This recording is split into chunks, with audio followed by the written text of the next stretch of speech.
Bien, ¿se ve la presentación? Sí se ve.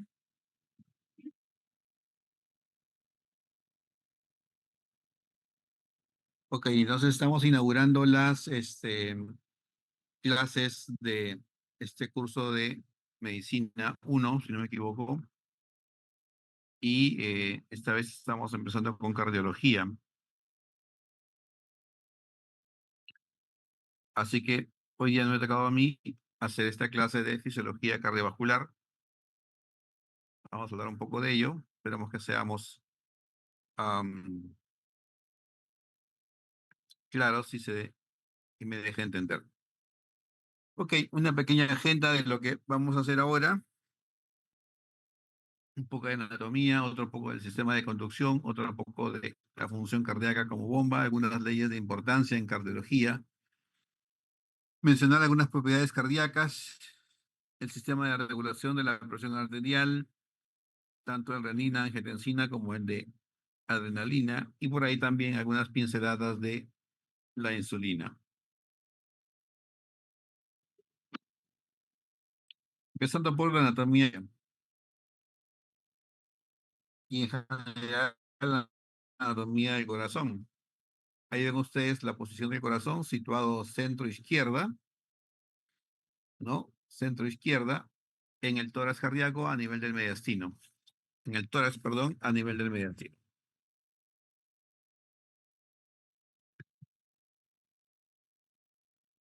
Pues aquí estamos viendo la aorta. ¿Ven el puntero? Sí, doctor, sí se ve. Ya, perfecto. Y aquí estamos viendo entonces el nacimiento de las arterias coronarias, ¿no?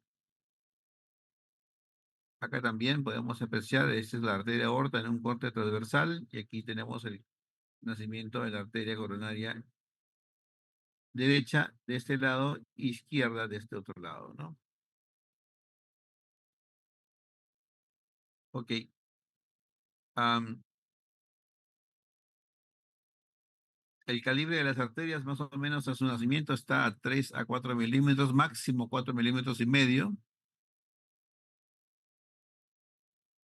El tronco es un tramo que tiene una longitud de más o menos 1 centímetro y tiene dos ramas principales que son la arteria descendente anterior y la arteria circunfleja. La arteria descendente anterior también se le llama interventricular anterior. Luego vienen más ramas, cada una da muchas más ramas que vamos a ir viendo poco a poco.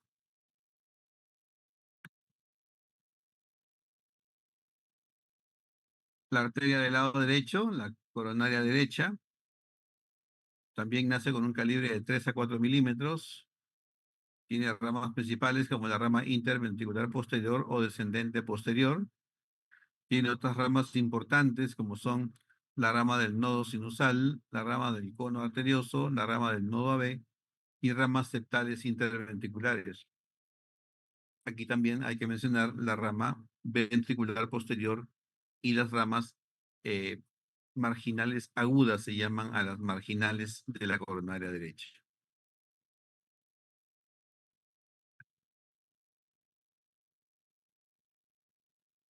Es un poco la distribución esquemática de cómo irrigan cada una de las arterias al corazón.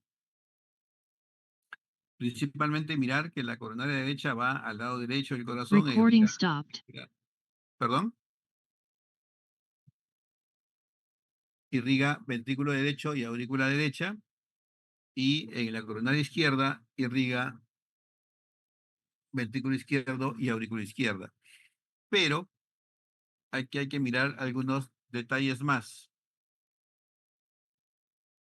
Y esos detalles están aquí mostrados, donde entonces la arteria coronaria derecha irriga el sistema de conducción, nodo sinusal y nodo AB, irriga la mitad derecha de la cara inferior del ventrículo izquierdo, ojo, mitad derecha de la cara inferior del ventrículo izquierdo, irriga el músculo papilar posterior izquierdo o posteromedial, irriga el músculo papilar posterior derecho, e irriga la aurícula y la orejuela derecha, tres cuartas partes derechas e inferiores del ventrículo derecho. Entonces, estas son precisiones porcentuales, no son precisiones 100% definidas, porque hay muchísimas variantes anatómicas, pero eso es más o menos lo que ocurre con más frecuencia. Luego, la coronaria izquierda irriga el septum interauricular y el tercio posterior del septum interventricular. Tenemos también la irrigación compartida del músculo papilar anterior izquierdo, así como la irrigación compartida del músculo papilar anterior derecho. La aurícula irriga, perdón, la coronaria izquierda irriga la aurícula y la orejuela izquierda, así como el tercio izquierdo de la pared anterior del ventrículo derecho. Muy bien, y eso para entender cómo ocurren los infartos más adelante, ¿no? Luego hablamos un poco del sistema de conducción. El sistema de conducción empieza aquí en el nodo sinusal, ¿no? Es como la llave general de la casa. Luego, el nodo sinusal envía su corriente eléctrica hacia el nodo AB a través de tres haces que están acá, que son los haces internodales. Y como el nodo sinusal está en la aurícula derecha, cerca a la desembocadura de la vena cava superior, entonces tenemos que estimular la aurícula izquierda y para eso existe este haz de Bachmann, que va a estimular la aurícula izquierda milisegundos después que la aurícula derecha empieza a estimularse. Entonces, el estímulo eléctrico llega al nodo AB, aquí sufre una pausa de un décimo de segundo y luego corre por el haz de His. El haz de His se bifurca rápidamente en rama derecha y rama izquierda y van a distribuirse en ambos territorios, tanto ventrículo izquierdo como ventrículo derecho. Desmenuzando un poco más el sistema de conducción, entonces tenemos el nodo sinusal, el tracto internodal posterior, el internodal medio y el internodal anterior, el fascículo de Bachmann y el nodo AB, que ya habíamos mencionado. Y más abajo, yendo de aurícula a ventrículo, tenemos el nodo AB, el haz de His, la rama derecha y la rama izquierda de el haz de His. La rama izquierda, como ustedes saben, se va a dividir a su vez en dos, el fascículo anterior y el fascículo posterior. La frecuencia cardíaca que descarga cada uno de los nódulos está ya predeterminada, de tal forma que el nodo sinusal descarga entre 60 a 100 impulsos por minuto, el nodo AB va entre 40 y 60, el haz de His también puede estimular entre 20 y 40 y las fibras de Purkinje entre 15 y 20. Y eso, en teoría, para luego entender por qué aparecen bloqueos, Recording in progress. por qué hay arritmias o cómo denominarlas cuando uno tiene un determinado electrocardiograma con una aparente alteración. Esta es una representación esquemática de los potenciales de acción de las diferentes fibras o de los diferentes cardiomiocitos que existen a nivel muscular cardíaco. No todas las fibras cardíacas son iguales, ¿no? Esta es la clásica que hemos aprendido en fisiología, la inferior, la de más abajo, ¿no? Con la meseta típica de la repolarización, pero esta es la que es típica del músculo ventricular. Más las de fibra de Purkinje van un poquito más rápido, las ramas de las de His también, las del haz común también, las del nodo AB, las de los nodos en general van muchísimo más rápido y la del músculo auricular asemeja un poco las fibras ventriculares. Pero en general esto pasa, ojo, en milésimas de segundo.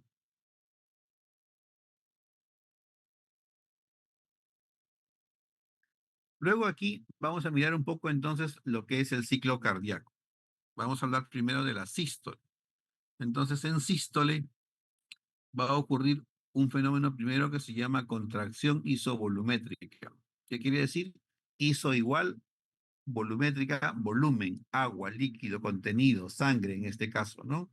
Entonces va a haber una contracción sin que cambie el volumen de sangre que hay ya dentro de cada ventrículo. ¿no? Las aurículas están relajadas y los ventrículos entonces se contraen. Se contraen y la sangre es presionada contra las paredes del músculo cardíaco y contra las válvulas cardíacas, que son cuatro.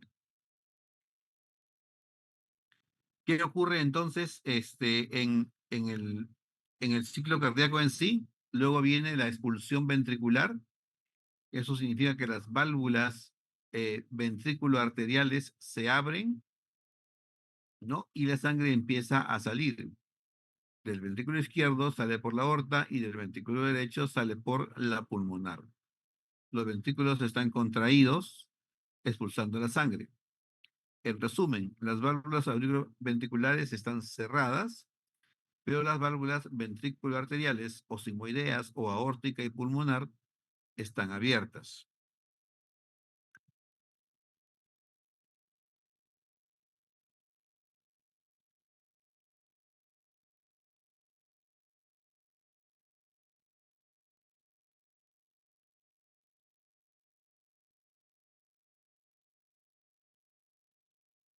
En la segunda parte del ciclo cardíaco, la diástole viene post contracción isovolumétrica y post expulsión de la sangre. Entonces empiezan a relajarse los ventrículos, las válvulas auriculoventriculares se cierran,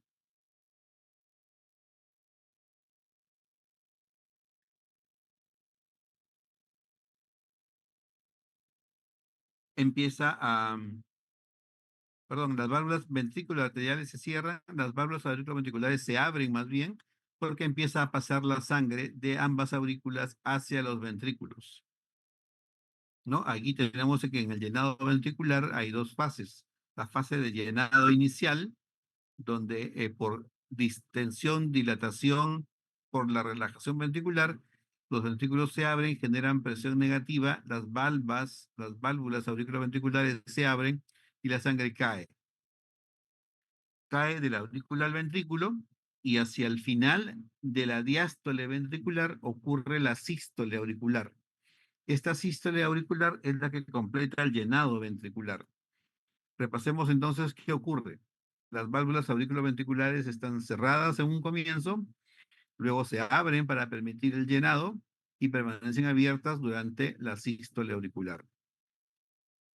De otro lado, las válvulas ventrículo-arteriales o sigmoideas se cierran en la diástole y permanecen cerradas durante todo el tiempo de diástole.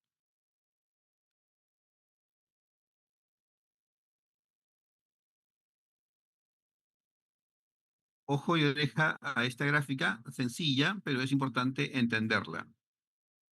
Si nosotros nos movemos del punto A hacia el B, entonces vamos a tener que va a aumentar la presión, ¿no es cierto? Hay una determinada cantidad de sangre dentro de los ventrículos y va a aumentar la presión porque está ocurriendo lo que se llama contracción isovolumétrica, ¿no? Luego, la presión se mantiene, pero vemos que la sangre empieza a disminuir.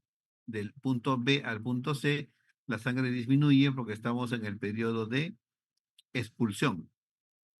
Finalmente, el ventrículo se relaja y hay un periodo en el cual, antes de que se abran las válvulas auriculoventriculares, la presión cae hacia el punto D con un volumen residual que es el que ha quedado luego de la expulsión ventricular.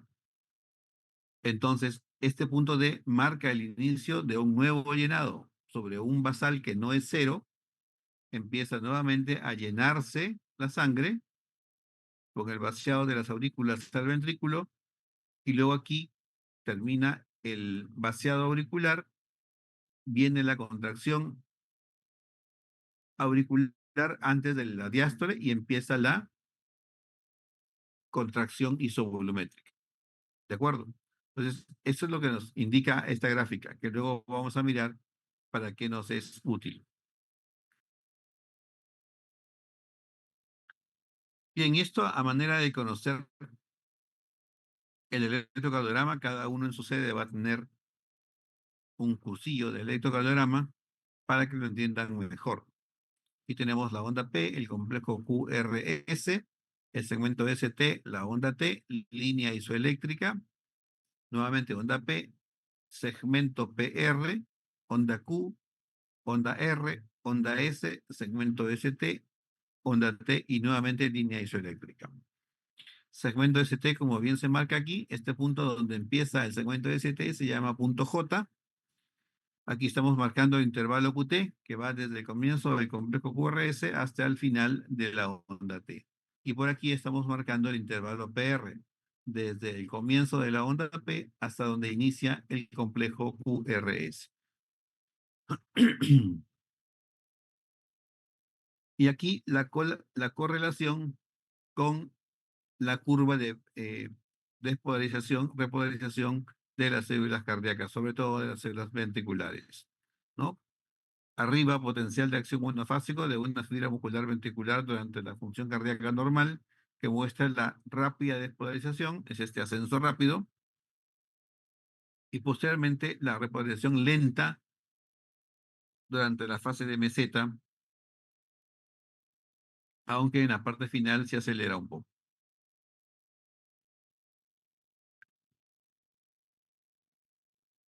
¿Y esto a qué se debe? En la mañana o más temprano hablábamos con los alumnos de la sede que cuando empieza la despolarización se invierten las cargas de la célula muscular cardíaca. Salen las cargas negativas al exterior de la membrana celular y el interior que era negativo se vuelve positivo.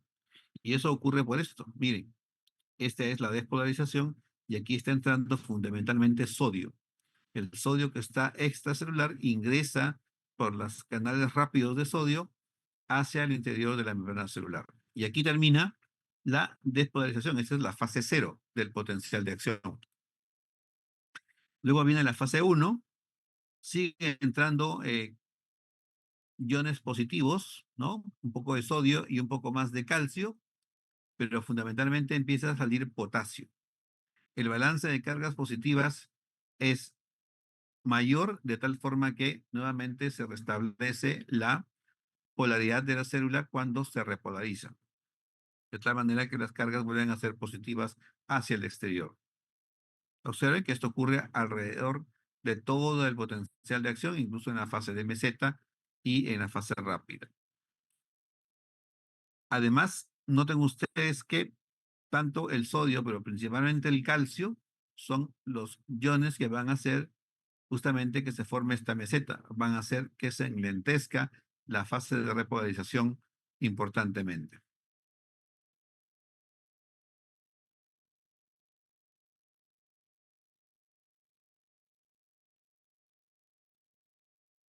Respecto al proceso contráctil, ya ustedes también han visto esto en fisiología. Ustedes tienen aquí la fibra de actina y de miosina y las moléculas de ATP que están ligadas entre sí. Ocurre la activación de la cabeza de miosina por una hidrólisis de ATP que pierde un fósforo y entonces empieza la activación.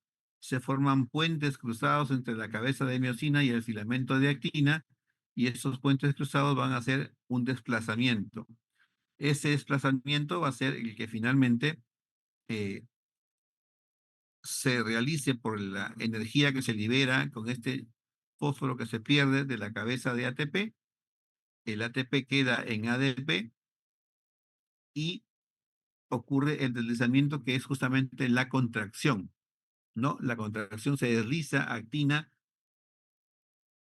y miosina entre sí, el músculo se acorta y luego nuevamente se relaja, ¿no? Se libera el ADP de la unión que tenía con la cadena de actina. El ADP sale de la molécula de miosina y nuevamente ocurre un ciclo cardíaco cuando se agrega otra molécula de ATP que inicia todo el ciclo nuevamente de la contracción.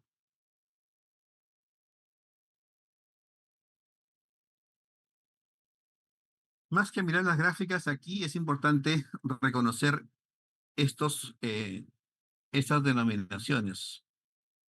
Y esas denominaciones son justamente que tenemos que reconocer que hay periodos refractarios.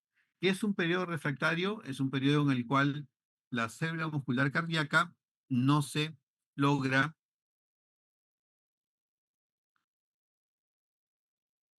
estimular por un nuevo proceso de contracción.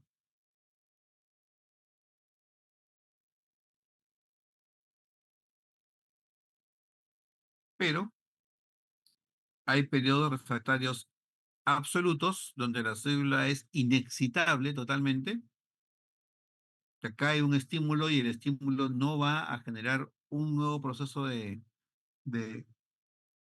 corriente eléctrica que pueda generar un nuevo latido. Pero también hay periodos refractarios relativos, donde el mismo estímulo encuentra una célula ya recuperándose y entonces esta recuperación puede permitir que se propague un nuevo estímulo. Pero ese estímulo se va a propagar generando un tiempo mayor. Un tiempo mayor porque la célula no estaba totalmente preparada para recibirlo.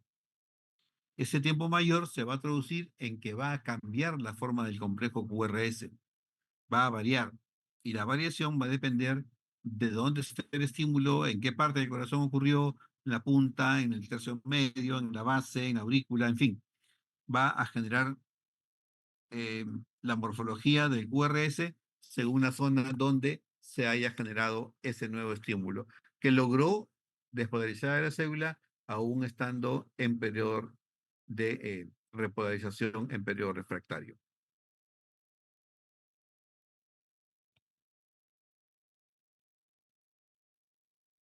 Unas cuantas palabras del nodo sinusal, que como ya les dije, su potencial de acción es mucho más rápido, la repolarización es mucho más rápido, igual tienen una fase cero de repolarización muy rápida, pero miren, aquí depende mucho de calcio, ¿no? Y salida de potasio también, como en las otras células, pero en el nodo sinusal fundamentalmente es calcio y no sodio, como ocurre en la célula ventricular, ¿no? Va saliendo potasio, va entrando sodio y va entrando calcio y luego entra mucho calcio hacia la célula que despolariza rápidamente el nodo y luego sale potasio generando pues que el nodo sinusal tenga una automaticidad muy rápida y comande el ritmo de todo el músculo cardíaco.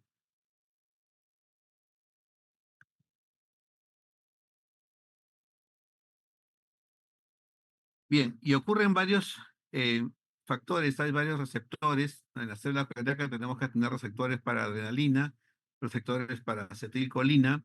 Unos son estimulantes, otros son inhibitorios, ¿no? Y entonces ahí tenemos que cuando el ciclo o la célula es estimulada por noradrenalina, se libera ATP, se forma AMP cíclico, se liberan sinasas de proteínas inactivas que se activan, ¿no? Abren los canales de calcio y hacen que la célula se estimule muy rápido, porque van a actuar sobre el retículo sarcoplásmico, que va a liberar más calcio todavía y van a hacer que la despolarización sea más rápida y más fuerte. Del otro lado, por la vía de la acetilcolina, más bien, va a necesitar estos tipos de receptores que se llaman muscarínicos, que van a inhibir más bien que el ATP se degrade a AMP cíclico y van a hacer que obviamente haya un efecto contrario a nivel del retículo sarcoplásmico y en general en la contracción, excitación de la célula muscular cardíaca.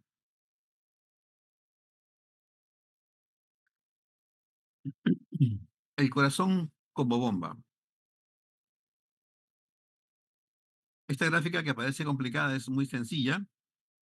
Vamos a mirarla con atención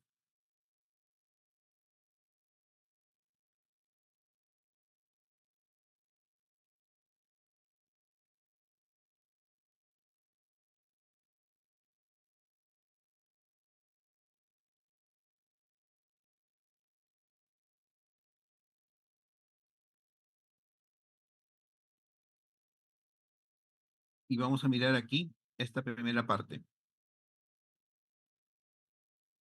Aquí estamos viendo abajo una curva de volumen es el volumen que está en los ventrículos y arriba en rojo una curva de presión.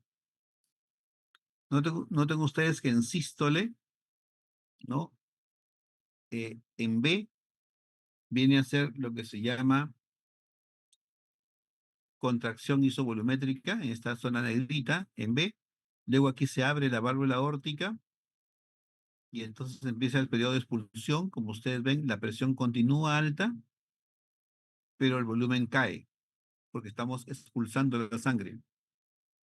Luego llega a su máximo punto, la válvula aórtica se cierra, empieza la relajación isovolumétrica.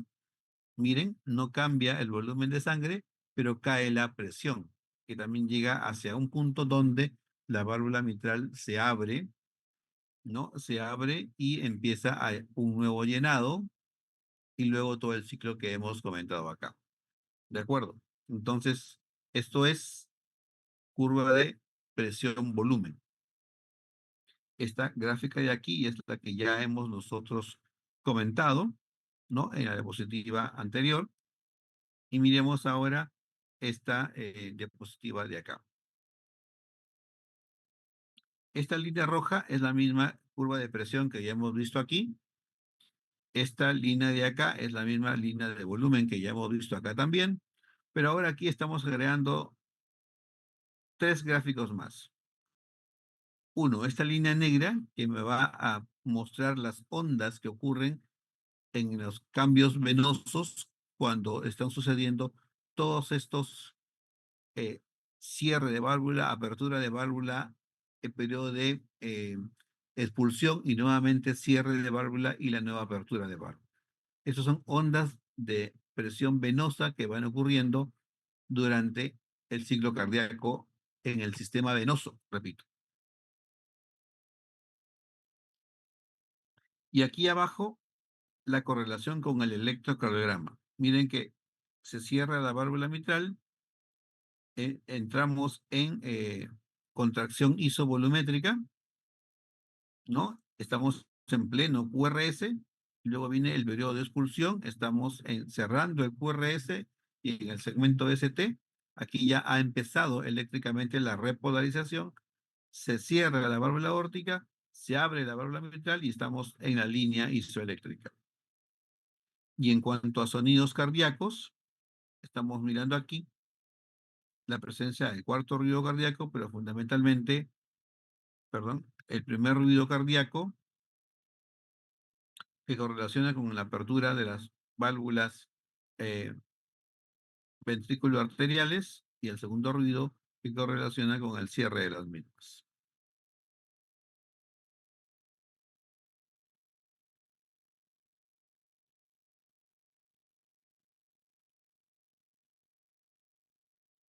Bien, la ley de Frank Starling, ¿qué es? La ley de Frank Starling es una ley que se basa entre la longitud inicial de las filas del miocardio y la fuerza generada por la contracción. Es decir, la ley dice que a mayor estiramiento de la fibra, mayor fuerza de contracción voy a tener. Pero, como todo en la vida, todo tiene un límite. Así que ustedes cojan una liga y estírenla al máximo y cuando la sueltan va a tener una fuerza intensa, si quieren sobre todo, digamos, impulsar un objeto a una distancia determinada. Pero si ustedes han estirado mucho, mucho, mucho, mucho esta liga, se va a romper y va a perder su capacidad contráctil. Pues algo similar va a ocurrir con la fibra muscular cardíaca, que una vez que se estira demasiado, ya no regresa a su forma basal y pierde fuerza de contracción. Cuando vemos estas circunstancias, la vemos cuando el paciente tiene cardiopatía dilatada y el paciente con cardiopatía dilatada genera este estiramiento de fibra cardíaca hasta que vence su capacidad contráctil. Y cuando ya la vence, no hay punto de retorno, el ventrículo se queda dilatado y muy grande, y entonces le vamos a tomar una placa al paciente y vamos a ver una silueta cardíaca enorme. y después le hacemos un ecocardiograma y el ecocardiograma nos va a mostrar diámetros aumentados del ventrículo izquierdo. ¿Ok? Ley de Laplace.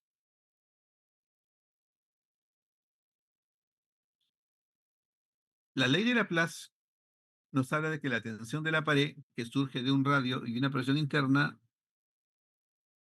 surgen de una presión y de un radio que dependen del ventrículo o del tamaño del ventrículo, en este caso, o en general de la cámara, ¿no?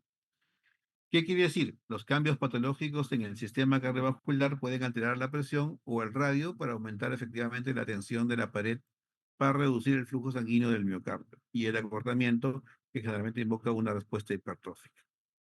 En español, si yo pongo más presión dentro de mi ventrículo que ejerce sobre el grosor de mi pared se va a poner más gruesa todavía porque tiene que vencer una presión. Esta tensión de pared puede hacer que el radio aumente o que el radio disminuya. A su vez, eso va a generar que mi flujo coronario intramiocárdico se reduzca. O sea, si yo voy a hacer pesas para que mis brazos se vean más bonitos, más gruesos, más músculo, al corazón no le conviene que el paciente sea hipertenso, que sería la pesa que tiene que levantar el corazón por cada latido, porque definitivamente se va a volver más grueso y se va a volver más torpe, más lento y va a tener menos irrigación. O además va a tener más masa muscular, pero esa masa muscular va a necesitar más flujo coronario y no va a haber flujo coronario, porque las arterias con las cuales uno nace no se van a poner más grandes ni van a aumentar de diámetro por la demanda. Simplemente van a generar una isquemia relativa y esa isquemia relativa aumenta mi riesgo de infarto del corazón. ¿De acuerdo? Entonces, eso es el mensaje de lo que vemos de esta ley de Laplace. Bien, luego algunos otros conceptos, como estos que vemos acá, de batmotropismo, que es la capacidad de excitabilidad que tienen las células musculares de activarse frente a un estímulo eléctrico, ¿no? Dromotropismo es la capacidad de que se conduzca ese estímulo que se generó previamente. Cronotropismo es la capacidad de acelerarse o desacelerarse del corazón. Inotropismo es la fuerza con la cual se contrae el corazón, aumenta o disminuye igualmente. Y lucitropismo, que es la que tiene el corazón de relajarse. Digamos que en el corazón hipertrófico, que justo comentábamos previamente, tiene poco lucitropismo porque se relaja muy mal, muy lento.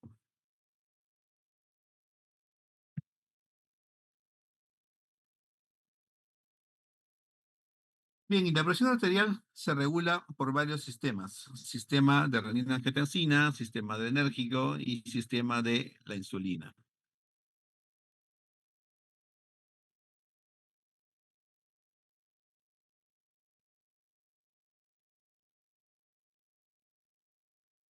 Y aquí entonces hablaremos un poquito de hipertensión, ¿no? Empezando con el sistema de renina-angiotensina.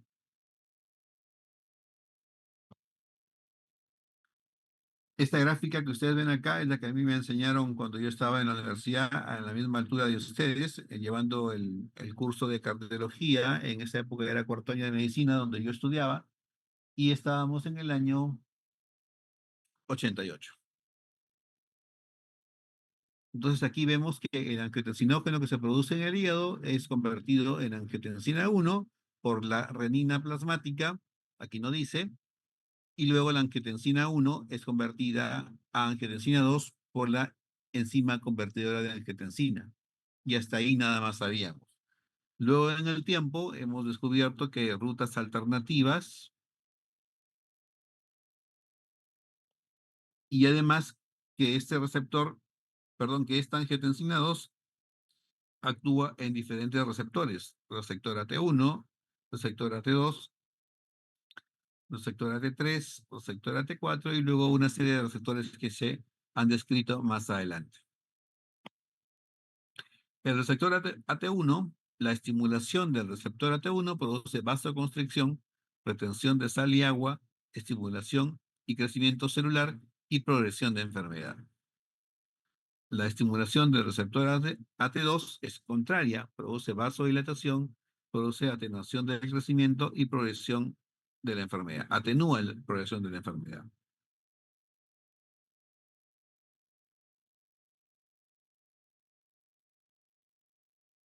Aquí ya hemos puesto entonces la renina, que convierte el angiotensinógeno en angiotensina 1, la ECA, que convierte la angiotensina 1 en angiotensina 2, y también a veces las quimasas, y la angiotensina 2, que actúa sobre la célula muscular vascular, puede producir vasoconstricción, remodelado arterial e hipertrofia de la pared arterial. Aquí estamos hablando de arterias, ojo, no estamos hablando del corazón, pero también genera lo mismo a nivel cardíaco. Del otro lado, el sistema quinina, calicreína, prostaglandina, que actúan sobre el bradyquininógeno. La calicreína la convierte en bradyquinina, que produce liberación de óxido nítrico, de prostaglandinas y factor derivado de crecimiento hormonal. Todas estas sustancias van a producir efecto contrario a lo que hace la vía de la renina. Producen vasodilatación, producen relajación arterial, pero no actúan sobre el crecimiento celular ni remodelan la arteria. La bradyquinina es degradada por la ECA en péptidos inactivos. Y luego estos gráficos que hasta ahí eran más o menos simples, se convierten en estos gráficos mucho más complejos, ¿no? Eso es lo que ahora nosotros sabemos.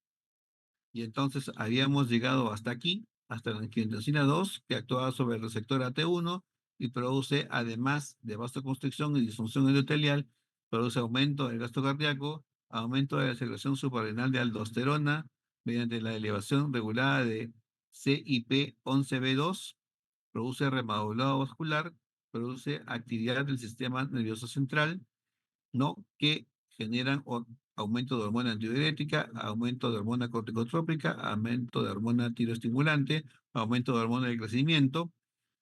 Del otro lado, el remodelado vascular genera rigidez vascular, el aumento del gasto cardíaco aumenta volumen del gasto sanguíneo, en la vasoconstricción produce aumento de la resistencia vascular periférica y todo eso nos lleva a la enfermedad de moda, a una de las muchas enfermedades de moda, que es la presión arterial elevada. De otro lado, como ya hemos visto aquí, es lo mismo, pero un poco en inglés, más detallado o más esquemático, ¿no?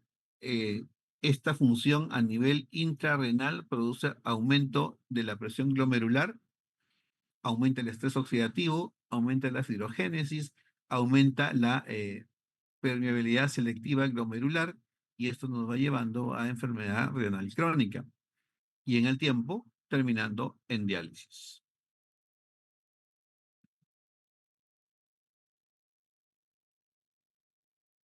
Como ven ustedes, es toda una cadena de circunstancias, aquí más de lo mismo, ¿no? La estimulación simpática produce aumento de renina, la hipotensión también produce aumento de renina, la baja de sodio que la percibe a nivel renal también produce aumento de renina, todo eso va a hacer que el angiotensinógeno eh, se convierta más en angiotensina 1, que la ECA tenga más sustrato para convertir en angiotensina 2, y todo eso nos lleva a revertir esta estimulación negativa que había por aquí, pero a su vez también producir hipertrofia vascular y cardíaca, activación simpática con vasoconstricción sistémica, liberación de hormona antidiurética, aumento de la sed para aumentar el volumen sanguíneo, actúan sobre la corteza adrenal produciendo liberación de aldosterona y retención de sodio y agua.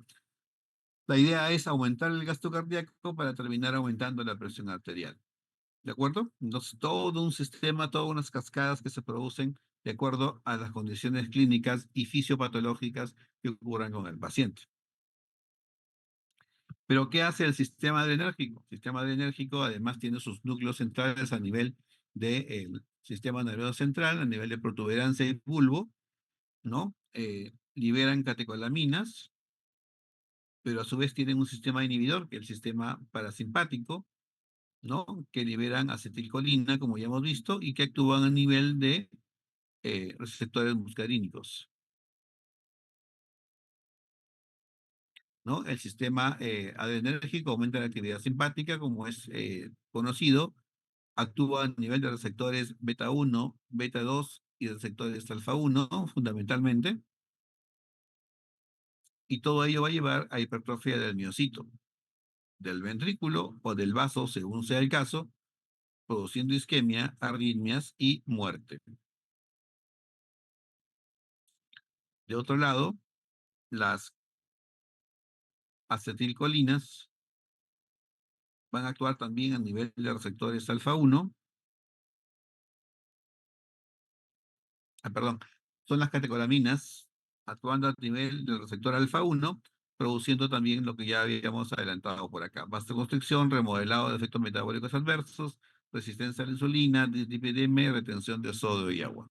Efectos deleterios que nosotros tenemos que aprender a mirar. ¿De acuerdo?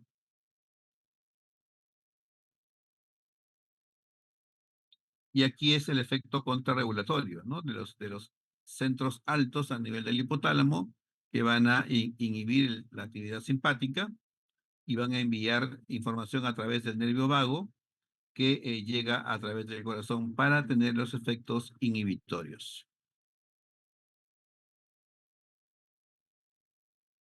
Tenemos numerosos receptores que van a mandar información al sistema nervioso central, a los núcleos centrales que hemos visto, ¿no? Receptores a nivel del bulbo carotidio, ¿no? Y más cerca de la carótida interna, que van a mandar sus información a través del nervio glosofaringeo, que es el noveno par craneal, ¿no? Tenemos también receptores a nivel del arco aórtico, justo antes de que salgan los vasos del cuello, ¿no? Y que estos mandan información a través del décimo par craneal, que es el nervio vago. Todo eso llega hacia los sistemas, hacia los núcleos centrales, y de ahí se va a definir qué es lo que tenemos que hacer: disminuir la presión arterial, actuando sobre el gasto cardíaco o la resistencia vascular sistémica, y equilibrando fuerzas entre el sistema simpático y el sistema parasimpático. Eso a su vez va a generar también en que la presión arterial suba o baje, según sea el caso, y la frecuencia cardíaca también varíe de acuerdo a eso.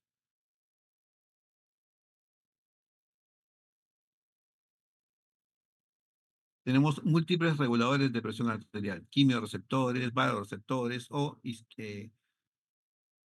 reguladores de respuesta isquémica a nivel del sistema nervioso central, que van a generar respuestas diferentes, tanto de presión como de frecuencia cardíaca.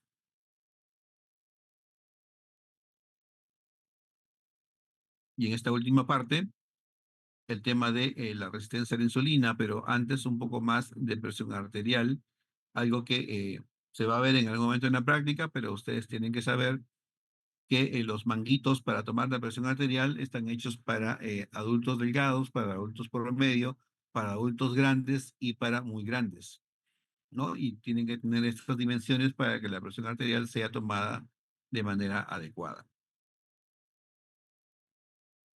Hay que tener en cuenta también que la presión arterial tomada con el paciente en decúbito dorsal probablemente sea un poquito más alta que cuando se toma con el paciente sentado. Tiene que mirar que la presión diastólica igualmente es un poquito más alta, 1 a 5 milímetros de mercurio con el paciente echado que en el paciente sentado, ¿no? Hay que considerar que cuando el paciente está echado, probablemente el brazo esté un poquito más abajo que la altura del corazón. Am, Cuando la presión se toma en posición supina, probablemente el brazo debe ser sostenido con una almohada para que esté a nivel del corazón. Nunca debe pedirse al paciente que sostenga el brazo propiamente, porque está generando una fuerza y eso aumenta la presión. Entonces tiene que estar el brazo totalmente relajado, y por eso la indicación de poner una almohada. Cuando el paciente está sentado, el nivel de la aurícula derecha está en el punto medio del esternón y en el cuarto espacio intercostal, ¿no? Si el paciente está eh, recostado sobre su espalda, ¿no? O está en una camilla, la presión sistólica y diastólica puede aumentarse 5 a 15 milímetros y 6 milímetros de mercurio respectivamente.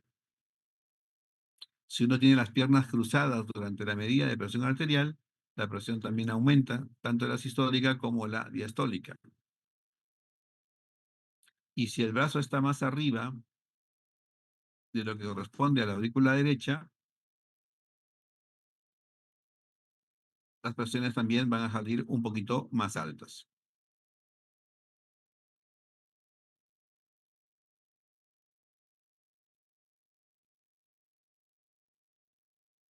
Entonces, la recomendación final es que siempre tengamos el brazo a la altura del nivel estimado donde se encuentra el corazón.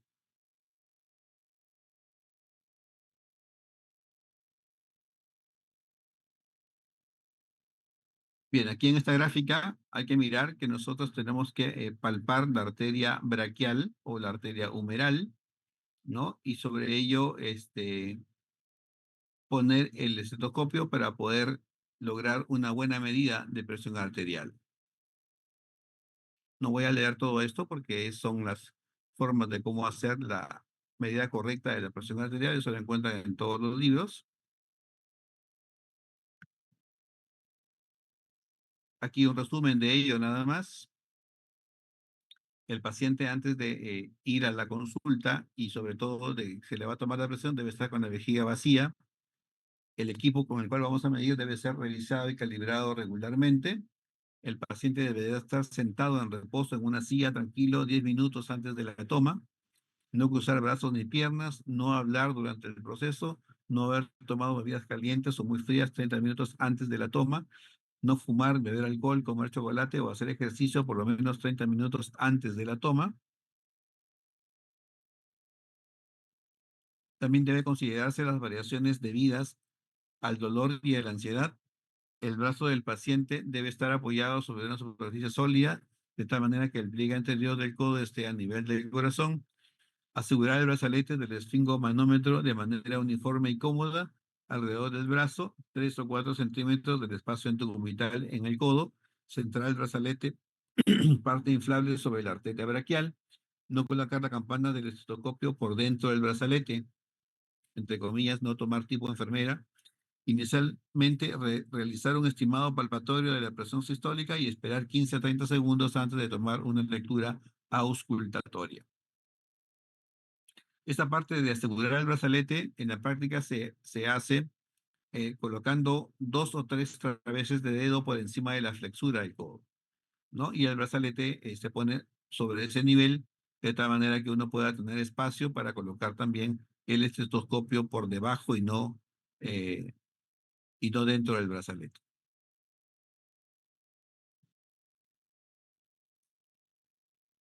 Y luego lo que hacemos es insuflar el brazalete hasta 30 milímetros de mercurio sobre la presión palpatoria y se van desinflando 2 a 3 milímetros de mercurio por segundo. Anotar el primero de al menos 2 sonidos consecutivos como la presión sistólica y la presión diastólica se identifica por el último sonido escuchado. En la valoración inicial debe medirse la presión de la posición supina y de pie en las dos extremidades superiores y verificar la simetría de los pulsos en extremidades inferiores y, de ser necesario, tomar la presión en ellos. Medir la presión 1 y 5 minutos después de asumir la posición de pie en ancianos, diabéticos y en quienes se sospeche de hipotensión ortostática, porque nos permite detectar la caída de presión cuando el paciente se levanta. Bueno, aquí hay un video que creo que no se puede ver. Más que nada es para escuchar los ruidos auscultatorios, ¿no? A ver, lo dejo correr por si acaso.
Doctor, disculpe, pero esa parte sí no se logra escuchar.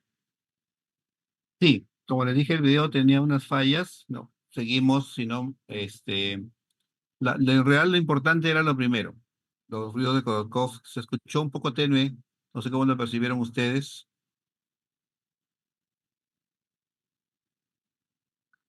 Ok, y eso es todo.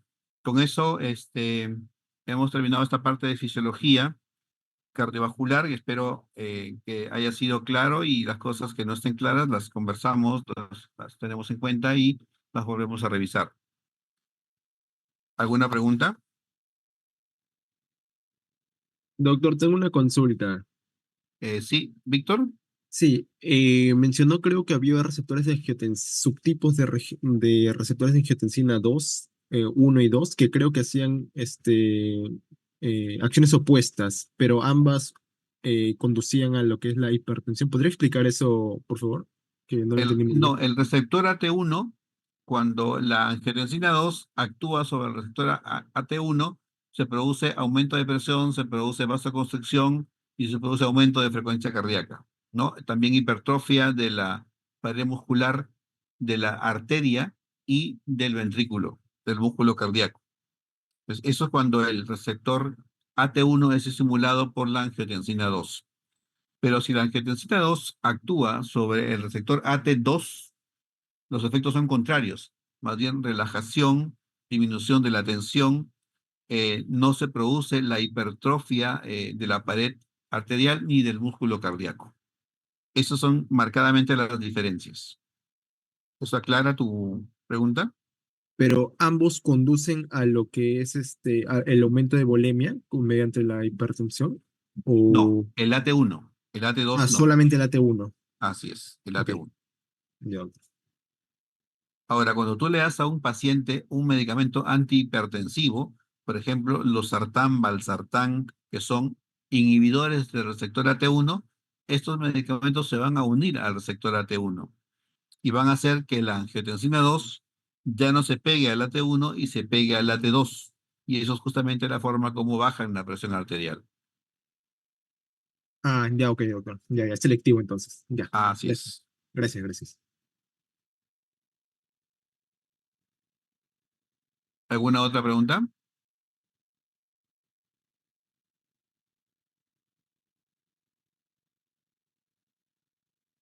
Había una PPT donde hablaba sobre el calcio y su relación con el riñón. ¿Podría explicar de nuevo, por favor, esa parte? No lo logré entender. El calcio. Ujú. A ver, voy a tratar de retroceder a esa diapositiva.